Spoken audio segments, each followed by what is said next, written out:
Hey everybody, welcome back. It is Wednesday, September 23rd, and we are on our last day of content for this unit. So, remember last week we started our Middle Ages unit. We started with the fall of Rome, moved into the spread of Islam, then we talked about the Crusades for 3 days. Now we are on our third day of the Mongols, and that is going to wrap up our unit. So, fall of Rome, spread of Islam, Crusades, and the Mongols.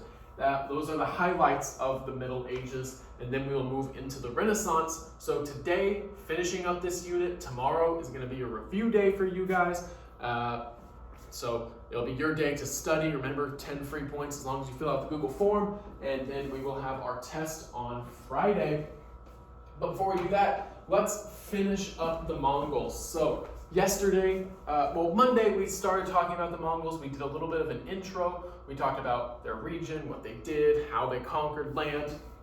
And then yesterday, we looked at some primary resources on our web quest for the Mongol Empire, just some primary and secondary resources for that. And now today, we are going to talk about the influence of the Mongols and the eventual decline of the empire, because as we have learned, this is the 5th empire, maybe 6th that we've talked about in this class, they all decline at some point.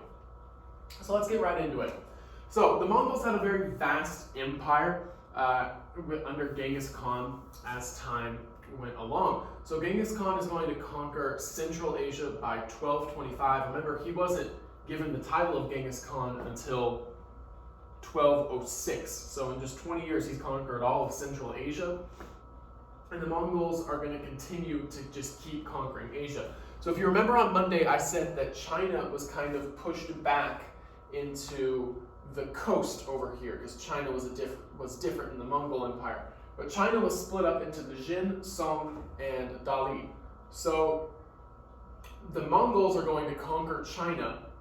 So you see that they just take over pretty much all of Asia at this point. I mean, you have Saudi Arabia here, you have Italy over here. This is just pretty much all of Asia except for the Russian part that's up there for modern day reference. So the Mongols are going to expand this empire, and it's going to be huge. By 1260, the Mongols had divided their huge empire into 4 regions, or khanates, however you want to pronounce it. I'm not 100% how to pronounce it, I just know how to spell it. So these are the 4 regions. So you have Mongolia and China over here, Central Asia, Persia, and Russia. Of course, those weren't the names for it. That's just what we can refer to them for today. The actual names for them are down there, and I cannot pronounce all of them. But what you need to know is that each khanate was ruled or governed by a descendant of Genghis Khan. So you could only be in charge of one of these regions if you were a direct descendant of Genghis Khan. So as they conquered land, you can see, if we go back here, so you have these 4 regions, and each of them are going to set up their own government system and their own way of controlling things. So we talked about on Monday how ferocious they were in war, and how they would come in and they would kill and they would burn the land, they would ruin the irrigation systems, which should tell us a little bit about how they would govern, but it actually doesn't. So while they were ferocious in war, the Mongols were actually very, very tolerant rulers. So once you were in the empire, they were done being mean. They were pretty tolerant. They let you practice your own religion. They let you do kind of what you wanted to do, as long as you weren't openly defiant to Genghis Khan. So that's going to bring us into the Pax Mongolia. So this is going to be an era of Mongolian peace. The Mongols provided stability and order across Eurasia, and traders and travelers enjoyed safety along the Silk Road. So what does that mean? If you want to write this stuff down, go ahead, but I'm going to explain some of this here. So, okay, let's take a look at those 3 points, because I want to make sure I touch on all of them. Okay, so you're going to have an era of peace. So it's going to provide stability across Eurasia, which is this area in between Europe and Asia. So look at how much land is covered on this map. Look how massive this empire has become. And all of them are underneath kind of the same government. I mean, you have them doing something different, them doing something different, them doing something different, them doing something different, but they all subscribe to the fact that Genghis Khan is the universal ruler. So when you have that, none of these regions are going to go to war with each other. I mean, it's peace throughout this entire region. No warfare, no criminality, nothing's happening. So that era of peace is going to open up trade routes all the way from the east, the very eastern part of Asia, all the way down here into Europe. They are connected in the same empire, which means that Europe now has the advantage of learning from what East Asia is doing, and East Asia can learn from what Europe is doing. And they can develop trade routes that way, and they do. And this trade route that's going to go from Europe all the way through Asia is going to be known as the Silk Road. That's very important to know. The Silk Road is going to help trade, it's going to help ideas. Unfortunately, in the future, it's going to help disease spread from Europe to Asia very, very quickly. So as I said, trade between Europe and Asia is going to skyrocket, but disease too is also going to spread down the Silk Road. And the disease that we're talking about here is going to be the Black Death or bubonic plague. So now let's talk about one of the descendants of Genghis Khan. So this is going to be Kublai Khan. So he is Genghis Khan's grandson, and he is going to found the Yuan dynasty in China. But so this is kind of the region that we're talking about. We're talking about East China in this instance. The Chinese are going to resent him though, because he will reserve government jobs only for Mongols. So he's going to try to restore peace between the Mongolian Empire and the conquered Chinese Empire. He's going to try to restore the relationship there and build it into a unified empire. And it's going to work, but the Chinese aren't really going to love that he's doing this because he's only reserving government jobs for Mongols. This is kind of a famous painting. This is Kublai Khan hunting in the 13th, 14th century, which is 1200, 1300s. I just thought it would be cool to put it up here so that we can all see it. You can see who he's surrounded by. Of course, Mongols were never not on horseback when they were out and about. I just like this. So let's talk about Kublai Khan's impact on China. So he is going to unite China. If you remember, we looked and it was divided into 3 different groups. You had the Song, you had the Yin, and you had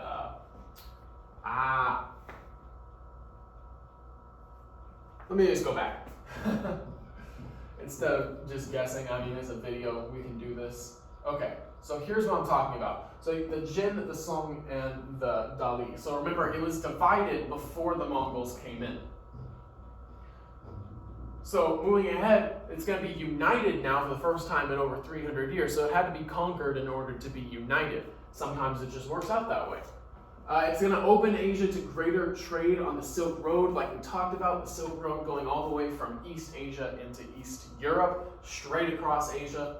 It's going to tolerated Chinese culture and made few changes to government, to system of government.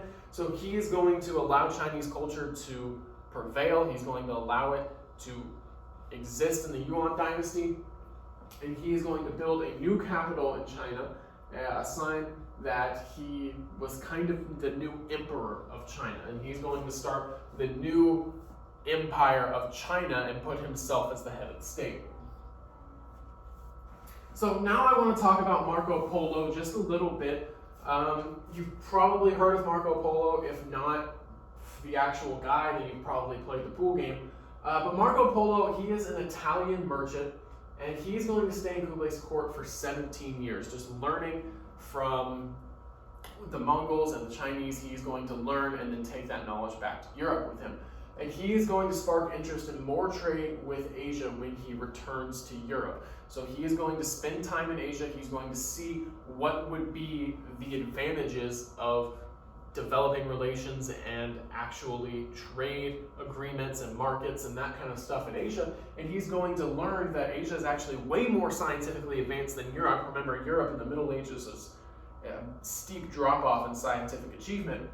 So Marco Polo is going to report back to Europe, we need to get more involved in trade with Asia because they are way more scientifically advanced than us. So we need to learn, we need to communicate, and we really need to be involved in these new trade routes. So that's Marco Polo's legacy.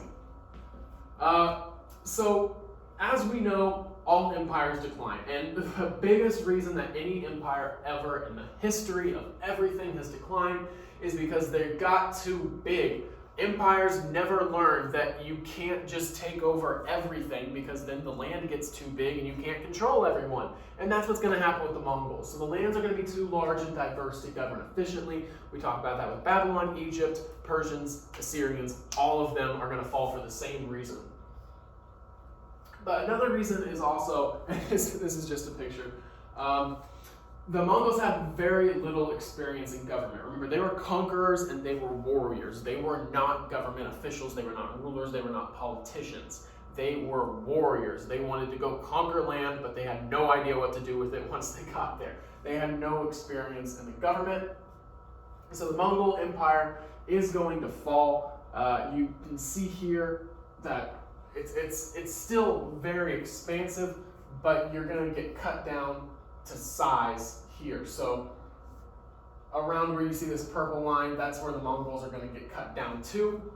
Here you can see the Great Wall. So after the death of the Khans, the Mongols got pushed back behind the Great Wall. So the Mongols are actually going to be the ones who build the Great Wall of China.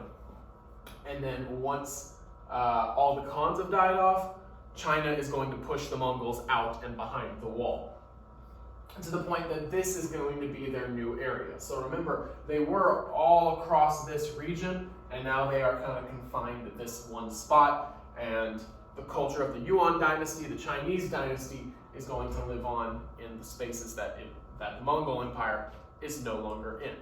And that is going to mark the end of the Mongol Empire. They still exist, they are still Mongolia right there, but of course the extensive, huge empire that we saw, far too big to sustain, and it is going to end. So that is going to be the end of our unit on Mongolia and the Mongol Empire, the Mongols, whatever you want to call it, and that is also going to be the end of the Middle Ages. So we talked about the fall of Rome in 410, then we talked about the spread of Islam, the Crusades, the Mongols, and that is going to end our Middle Ages unit. So make sure you go into Infinite Campus and mark yourself as present for all 6 of your classes today. Make sure you complete the questions for today on Google Classroom. You should have 3 assignments up for the Mongols. Make sure you have all of them done by Sunday night, which is when they are due. Make sure you get those in as soon as possible. Hopefully you are answering them as the video went across. And remember, I have office hours every day from 1:15 to 3 o'clock. Today I should have first period coming in at 10 o'clock for Google Meet, and 5th period coming in at 12:30. But of course, if you want to meet, please send me an email. We can meet during those office hours. So if you have any questions, please email me. Please let me know. And other than that, see you Wildcats.